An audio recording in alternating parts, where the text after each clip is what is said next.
오늘은 그 전염병과 종말에 대해서 좀 기독교 세계관을 이제 강의하겠습니다.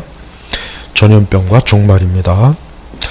제가 뭐 이렇게 보니까 뭐 우리가 지금 뭐 코로나니 뭐니 이제 이런 것 때문에 이 전염병에 대해서 한번 쭉 봤는데 그래요.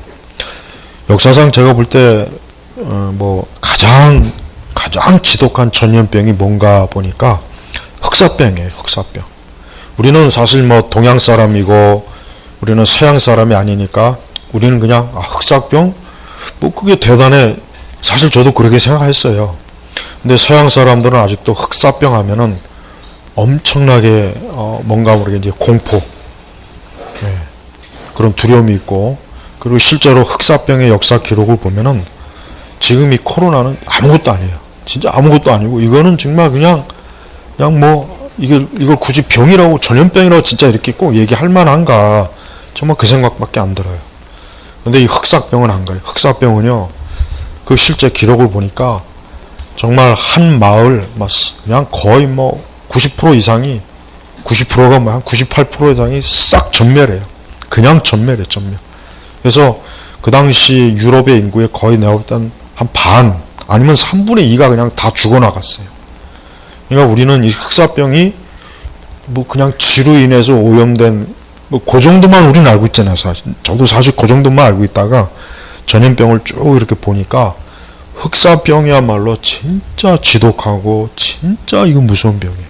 그런데 이런 병이 어떻게 왔다 어떻게 갔는지를 몰라요. 문제는 물론 중국에서 이제 이게 출현해서 이게 서서히 이게 전파됐다고 하는 것도 있지만, 그러나 그것만이 꼭 정설은 아니에요. 왜냐하면 흑사병은 거의 한 300년, 3세기 이상을 유럽을 계속 휘젓고 다녔어요. 그리고 또 문제는 이게 어떻게 사라졌는지도 또 모르는 거예요. 그러니까 병이 왔으면은 어떻게 사라졌는지 또 알아야 되는데 아직도 모르는 거예요. 그래서 이 전염병이라고 하는 것은 우리가 성경적으로도 그냥 단순히 병에 뭐 어떤 큰 병이 돈다 이 정도로만 하면 안 됩니다. 예수님 분명히 그랬습니다. 마지막 때 심판의 때가 가까우면 전염병도 증가한다 그랬어요. 그리고 계시록 6장에 보면은 그 청황색 말이라는 거 하는 것은 전염병을 상징적으로 한다고 학자들이 다 그렇게, 왜? 사람이 죽으면 얼굴 색깔이 그렇게 변합니다. 그래서 그 사망이라는 게 따라오잖아요. 전쟁과 검과 사망. 그 사망이 죽음에, 그러니까 계시록 그 6장의 그 구절에 보면은 이 청황색 말이 나오면은 그냥 사람, 전 세계에 있는 사람이 3분의 1이 싹 다 죽어나가는 거예요. 근데 이 흑사병은 그 증상이 뭐냐면, 우선 이런 겨드랑이나 이런 사타구니 이런데 좁쌀만한 종기가 생겨나가지고 이게 2, 3일 안에 계란만 하거나 더 크면 타조알 만하게 커진대요.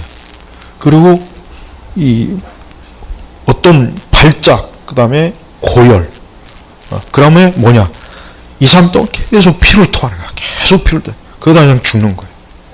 그러니까 이 흑사병은 진짜 그 병의 그 보는 형태도 무섭고 증상 자체도 무섭고 공포 그 자체예요. 공포 자체란 말. 그리고 이거는 이유 여하가 없어요. 2, 3일 안에 그냥 다 죽어요. 그냥 다 죽어. 흑사병 환자하고 가까이 있어도 죽고, 그하고 눈만 맞춰도 죽고, 옷만 스쳐도 죽고, 공기로 전파되고. 그래서 기록을 보면은 뭐 한 마을에 한 몇천 명 있으면은 거의 뭐 한두 명 살아남고 다 죽은 경우도 있어요. 그래서 막 곳곳에 막 땅도 다 버려지고, 소떼 양떼 그냥 다 버려지고, 집집마다 막 시체가 가득하고, 이게 유럽이 14세기의 흑사병이라는 게 이게 정말 진짜 이거는 의학적으로 설명이 될 수 있는 병이 아니에요. 이거는 의학적으로 설명이 될 수 있는 병이 아니라 이거는 진짜 말 그대로 하나님께서 내리신 징벌이지 이걸 단순히 의학적으로 설명할 수 있는 부분이 아니라는 게 난 그게 맞다고 생각해. 그걸 뭐 미신적이 아니야. 절대 그렇지. 그래서 지금도 이 흑사병은 이 정말 그 당시에 그냥 무차별적으로 그냥 다 죽이는 거야, 다. 그래서 그 흑사병 환자를 장사하러 갔던 그 사람들이 다음날 되면 그 사람들이 싹 다 죽었어요. 그래서 그 당시에 실제 수도사들의 기록을 보면은 정말 끔찍하고 무섭고, 야, 그걸 보니까 코로나는 진짜 아이들 장난이야. 진짜 아무것도 아니야. 정말 아무것도 아니고, 뭐 코로나 걸렸다고 해서 막 계속 피를 토하는 것도 아니고, 발작을 하는 것도 아니고, 몸에 막 종기가 막 이만하게 생겨가지고, 그런 거 없잖아요. 그런 거 없단 말이에요. 네. 그런데 문제는, 아까 제가 잠깐 설교에 조금 언급했지만, 마지막 때 확실하게 앞으로 우리가 염두에 둘 것은 이 코로나뿐만 아니라 앞으로 반드시 또 다른 전염병이 오게 되어 있습니다. 제 기억에는 2000년도 이후에 사스부터 해가지고 이제 비로소 그때부터 팬데믹이라고 해가지고 전 세계적인 전염병의 이 퍼짐이 그때부터 본격적으로 형성이 됐어요. 2000년도 정확하게. 그때도 막 사스 때문에 막 괴질이다 뭐다 그랬잖아요. 근데 그 전에는 그게 없었습니다. 그 전에는 그렇게 크게 그냥 우리가 알고 있는 그냥 보통 법전 전염병들, 그런 것들, 그거 그냥 어릴 때 예방주사 맞고 하면 그 정도만 있었지, 어떤 하나의 전염병이 갑자기 확산이 돼서 전 세계적으로 국가마다 막 방역 장벽을 세우고 백신을 개발하고, 정확하게 언제냐면 2000년대. 딱 2000년도 사스부터 시작하는 거예요. 그러니까 보세요. 그때부터 해가지고 20년 좀 되니까 이 코로나가 딱 발생했단 말이에요. 작년에. 그러면은 앞으로 5년, 10년 뒤에는 어떻겠어요? 제가 100% 장담하지만 또 다른 형태의 어떤 전염병은 또 옵니다. 이게 코로나가 어떤 것이든 간에 또 다른 어떤 형태로 전염병이 와서 분명히 많은 사람들의 생명을 또 앗아가요. 우리는 이 병이라는 건 보니까 의학의 발전하고는 아무 상관이 없더라고요. 우리는 보통 의학이 발달했으니까 병이 많이 질병됐다는데 그게 아니더라고요. 저도 그렇게 알고 있었는데 그게 아니에요. 의학의 발전하고 병하고는 아무 상관이 없어요. 아무 상관이 없는 거예요. 우리는 하나님 앞에 병을 놓고 기도한다는 걸 아주 골수 은사주의자들 아니면은 지금은 다 거의 그냥 그래 성경에 그랬지, 그 정도 차원인데 그런 생각을 가지면 안 돼요. 이 질병은 하나님께서 인간의 죄에 대한 하나님의 징벌이라는 걸 전제로 하고 병을 이해해야지, 그걸 떼어놓고 하면은 절대 이해가 안 되는 겁니다. 네. 그러니까 흑사병은 아직도 규명이 제대로 안 됐어요. 아직도 규명이 안 됐고, 이게 왜 갑자기 사라졌다 또 다시 나왔다, 이미 그 당시에도 이게 굉장히 의문이 많이 됐던 거예요. 네. 이제 다 지나갔는데 어느 날 갑자기 또 돌아가지고 막 수천 명이 또 죽고. 그러니까 그 당시 유럽, 이탈리아, 프랑스, 런던, 독일, 유럽이 보니까 이 흑사병이 돌면 아예 그 지역 마을이 그냥 다 죽어버려요. 다 죽어. 정말. 거의 90 몇 프로가 다 죽어버려가지고 흑사병이 지나간 마을은 사람이 없어요. 사람도 없고 아무것도 남지 않는 거예요. 그 묻을 사람도 없고. 오죽하면은 그래서 흑사병이 한번 지나가면은, 그 당시는 여전히 중세사이기 때문에 마귀가, 여러분 그 중세시대 유럽인들이 사용하는 낫이었대요. 길쭉한 것에다가 이렇게 된, 끔찍하잖아요. 그거로 곡식 빼는 형태로 상상력인데 나는 그게 맞다고 생각이 돼요.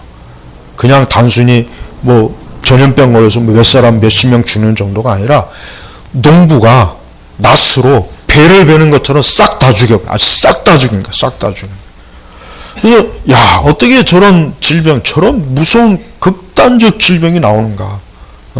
그러니까 흑사병에서 죽은 사람은 완전히 빼짝 말라가지고 피를 2, 3일 동안 계속 피를 토하고 종기가 막 그냥 이 온몸에 막 결함만하게 타조할 만하게 나가지고, 그걸 본다고 생각해요. 얼마나 끔찍해요. 눈으로 봐도 끔찍하고 증상도 끔찍하고, 그 고통을 당하는 사람은 너무 고통스러워가지고 막 3, 4일 동안 거의 막 광적인 발작을 하다가 그냥 죽는데. 네.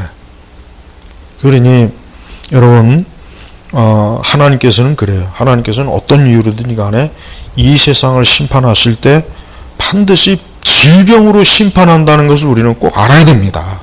자꾸 그리스도인들이 과학적, 의학적 어떤 상식이나 사고방식 때문에 하나님께서 그런 질병으로, 지금 이렇게 의학이 발달했는데 의학 발달하고 질병은 아무 상관없어요. 아무 상관없습니다. 네. 그게 상관이 있다면은 점점 더 사람들이 건강해지고 더 나아야지, 더 건강해지고 나아지는 게 아니에요. 그냥 약으로 좀 지탱하는 것 뿐이에요. 물론 낫는 것도 있죠. 수술해서 낫고 그런 건 있는데, 옛날 사람들에 비하면 우리가 의료 혜택을 받는 건 맞는데, 그러나 근본적으로 그게 해결된 것은 아니라는 걸 알고, 우리는 이 전염병이라는 것 자체가 어때요? 이게 하나님의 심판의 하나의 도구라는 걸 꼭 알아야 된다는 거예요. 네. 그래서 지금 이런 그 코로나도 우리가 알아야 될 것은, 우리는 이게 백신이 개발됐다. 그래서 백신을 맞으면 이제 이게 병이 이제 이 전염병이 안 돈다. 하지만 그거는 아직 모르는 거예요. 이거는 앞으로 2, 3년 더 지나봐야 되고, 3, 4년 더 지나봐야 되고, 또 제약회사에서 급격하게 아주 거의 급조하다시피 만든 백신이 어떤 부작용을 일으키는지는 우리는 전혀 몰라요. 이것 때문에 나중에 그걸 백신을 맞아서 나중에 어떤 문제가 생길지는 아무도 지금 몰라. 아무도 모르는 거예요. 그러니까 당장 빨리 이거를 어쨌든 해결해야 이제 경제도 돌고 사람들이 활동해야 되니까 제약회사에서 아주 최대한 그냥 전 세계 제약회사 집중적으로 달려들어서 백신이 지금 몇 가지 나온 것 뿐인데, 그러나 이 백신을 맞고 난 이후에 이것이 어떤 인간의, 예를 들면 유전자라든가 인간의 어떤 뇌라든가 아니면 여성들의 어떤 남자들도 그렇고 전혀 모릅니다. 이게 만약에 앞으로 2, 3년, 3, 4년 뒤에 어떤 부작용이 나타났을 때 거기에서 또 어떤 병이 나올지는 모르는 거예요. 그러니까 우리가 인간이 절대 교만하면 안 돼요. 과학이 발달했다, 의학이 발달했다, 기술이 발달했다, 천만에. 하나님은 인간이 제 아무리 발달해도 하나님 그 위에서 또 하나님은 인간의 죄를 심판할 도구는 얼마든지 있어요. 하나님 부족하지 않아요. 그러니까 사람이 하나님 앞에 교만하면 안 되는 거예요. 교만하면 절대로 안 되는 이유가 이런 거 하나를 봐도 교만할 수가 없어요. 그래서 전염병은 종말과 반드시 연관이 있다는 거, 이거 꼭 명심해야 됩니다. 전염병은 단순히 병이 도는 게 아니라 하나님께서 이 세상을 심판하는 하나의 도구다는 거예요. 도구. 전쟁의 도구도 있고 지진도 있고 다 있지만 전염병도 도구예요. 전염병도 도구예요. 그래서 분명히 제가 아주 확실하게 장담하는 것은 앞으로 분명히 제가 볼 때는 이 흑사병과 같은 이런 병은 반드시 다시 올 거예요. 틀림없이 옵니다. 그러니까 이런 끔찍한 형태의 병이 또 언젠가는 또 와서 수많은 사람들을 그냥 초토화시킬, 죽음으로 그런 재앙이 반드시 온다는 것을 우리 그리스도인들은 염두에 두고 살아야지, 그냥 이거를 어떻게 전염병이 도니까 빨리 의학 나와서 그런 차원으로만 보지를 말라는 겁니다. 그러니까 영적으로 우리 성도들은 성경에 보면은 그 사무엘서도 보아요. 나는 그 사무엘서에 나와 있는 그 종기로 그 블레셋 사람들이 죽은 게 내가 볼 때 흑사병이 아닌가 싶어. 이 종기가 나가지고 고통스럽고 울부짖고 죽었단 말이에요. 그 성경에 보면 이 흑사병의 그 질병하고 똑같아. 피, 발열, 발작, 계속 피를 그냥 아주 몸에 있는 그 피를 거의 다 쏟아붓는 거예요. 그러니까 흑사병 환자들은 죽을 때 어떠냐? 빼짝 마르는 거. 완전히 빼짝 말라가지고 얼굴이 완전히 그냥 붉고 검은 색의 형태를 띠고 그 온몸에 종기가 이렇게 사방 천재 있고, 이거 보는 것 자체가 어때요? 끔찍해요. 굉장히 끔찍해요. 근데 그게 그냥 단순히 어떻게 하다 보니까 생긴 게 아니라 하나님께서 어떠한 이유이든지 간에 하나님의 어떤 심판의 목적을 가지고 그러한 질병을 가지고 싹 그 시대를 거의 한 3세기를, 흑사병은 그냥 단순히 몇 년 하다가 끝난 게 아니라 거의 3세기를 동안 유럽 전체를 휘저었대요. 스위스 갔다가 뭐 노르웨이 갔다가 프랑스 갔다가 남유럽 갔다 북유럽 갔다가 가는 데마다 죽는 거예요. 근데 이게 그리고 신기한 거는 왜 어떤 사람은 환자를 대하면 죽는데 어떤 사람은 안 죽어요. 그러니까 한 마을에 100명이 있었는데 99명이 다 죽었는데 어린 여자아이만 안 죽었어요. 근데 걔는 왜 안 죽었는지 전혀 모르는 거예요. 아니 여자아이가 왜 무슨 이유로 안 죽었는지. 어른들 나머지 다 죽었어. 고지대 피했는데. 그러니까 그게 신기한 거예요. 물론 뭐 사람마다 면역 체계라고 뭐 어떤 설명도 할 수 있겠지만은 역시 그것도 설명할 수 있는 요인이 많아요. 그러니까 질병, 이 전염병은 특히 이거는 인간이 어떤 의학적으로 설명할 수 없는 부분이 너무나 많습니다. 너무나 많은 거예요. 에이즈도 마찬가지고, 에이즈도 1980년에 발견됐어요. 처음에 미국에서 그 에이즈가 발견됐단 말이에요. 아주 전혀 알 수 없는 어떤 새로운 어떤 병을 발견하고, 그때 이제 에이즈가 처음으로 발견된 거예요. 그래서 무슨 뭐 어디 원숭이에서부터 어쩌겠다. 그러나 역시 그것도 아직도 에이즈 백신 없습니다. 에이즈 백신이 아직도 없습니다. 에이즈 치료제나 그 완화제는 있지만 백신 완벽하게 애초부터 차단할 수 있는 그 백신은 아직도 개발을 못했어요. 아직도 40년이 넘었어도. 우리가 하나님께서는 이 세상 끝날에 우리가 생각할 수 없는 더 큰 전염병으로 반드시 이 세상에 많은 사람들을 심판할 거라는 걸 우리가 꼭 알고 있어야 돼요. 그래서 어떤 인간의 의학의 발전, 기술의 발전, 학문의 발전, 문화의 발전이 우리를 더 행복하게 할 것이다. 우리를 그런 재앙에서 보호할 것이다. 라는 생각은 하면 안 돼요. 우리의 보호처는 주의 날개 아래에 있어요. 하나님 안에 있는 거예요. 우리가 이런 팬데믹, 이런 어떤 전염병의 어떤 공포와 두려움, 이럴 때 우리 성도들은 궁극적으로 우리가 하나님 앞에서, 하나님 안에서 우리가 보호받는다고 일단 생각하면서 우리가 믿음으로 또 살아가는 것도, 그게 일단 먼저입니다. 그게 먼저예요. 그 다음 뭐 의학적인 거, 그거는 그 다음에 순서적으로 오는 것이고. 그래서 어떤 이유라도 여러분, 이 전염병을 세상이 자꾸 떠드는 거기에만 귀를 기울이지 말고, 이거 하나 자체가 임박한 하나님의 이 종말의 하나의 사인이고 표시일 수 있다는 것을 염두에 두라. 이게 이제 오늘 강의 핵심입니다. 앞으로 더 많은 듣도 보도 못한 전염병이 또 나올 겁니다. 또 나올 거라는 거 분명하니까 우리는 그냥 세상 사람들 같이 단순히 이것도 큰일 났다 그런 차원이 아니라, 하나님께서 여전히 하나님께서는 세상을 하나님의 주권으로 계속 이 세상에 이 교만과 우상숭배와 이 영적인 이런 것들을 하나님이 여전히 통치하시는구나, 심판하시는구나, 다스리는구나 하는 것을 꼭 알아라는 얘기예요. 그래서 성도들은 절대 이러한 현상, 이러한 것이 있을 때 궁극적으로 우리가 하늘을 바라보면서 살아야지, 땅을 바라보면서 살면 절대로 안 됩니다. 오늘 강의 마치겠습니다. 하나님 아버지 감사합니다. 계속해서 참 세상이 이전에 알던 그러한 평온한 세상은 벌써 지나갔고, 또 앞으로 어떻게 될지는 모르지만 우리는 말씀이 있고 하나님이 살아계시고 우리 주님이 함께 하시니 우리는 어떤 두려움에 사로잡히지 않고 살아갈 수 있게 하신 하나님의 은혜에 감사합니다. 우리에게 이럴 때 오히려 더 하나님의 그 영광, 권능, 지혜, 하나님의 그 놀라우신 통치하심을 바라보며 사는 지혜로운 주의 백성들이 되도록, 자녀이 되도록 이끌어 주옵소서. 감사하며 예수님의 이름으로 기도 올렸습니다. 아멘.